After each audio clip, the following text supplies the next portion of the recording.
মহেশখালী উপজেলাস্থ বাবু দিঘির পূর্ব পাড়ে কেন্দ্রীয় শহীদ মিনার সংলগ্ন কালামিয়া টাওয়ারে নিরাপদ আধুনিক ফ্ল্যাট ভাড়া দেওয়া হচ্ছে। বিস্তারিত মোহাম্মদ আবু বক্কর সিদ্দিক, কক্স টিভির প্রতিবেদনে। মহেশখালী উপজেলাস্থ কেন্দ্রীয় শহীদ মিনারের পার্শ্ববর্তী কালামিয়া টাওয়ারে সুন্দর মনোরম পরিবেশে বিমা, ব্যাংক, এনজিও, স্টোর, সরকারি বেসরকারি প্রতিষ্ঠান, ছোট পরিসরের শিক্ষা প্রতিষ্ঠান, কোচিং সেন্টার সহ ফ্ল্যাট ভাড়া দেওয়া হচ্ছে।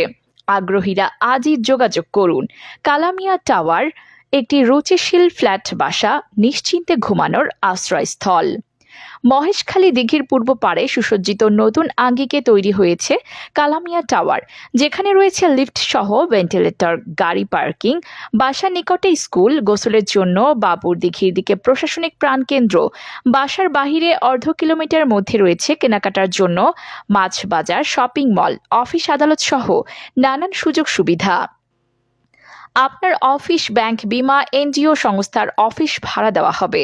আধুনিক মানসম্মত bedroom, washroom, drawing room, ventilator, গাড়ি পার্কিং ইত্যাদি সম্বলিত কালামিয়া টাওয়ার আপনার বাসস্থানের নিরাপত্তার জন্য রয়েছে নিচ থেকে ওপরে ৬ষ্ঠ তলা পর্যন্ত সর্বাধুনিক সিসিটিভি ক্যামেরা, নিরাপত্তা কর্মী। চলতি বছরের ১ জুন থেকে ভবনটিতে আনুষ্ঠানিক ফ্ল্যাট ভাড়া দেওয়া হচ্ছে। আগ্রহী রুচিশীল ব্যক্তি ও প্রতিষ্ঠানের পক্ষে আগে যোগাযোগ করুন। মহেশখালীর বাবুর দিঘির পূর্ব পাড়ে কেন্দ্রীয় শহীদ মিনার ও প্রেস ক্লাবের সাথে সংযুক্ত কালামিয়া টাওয়ার।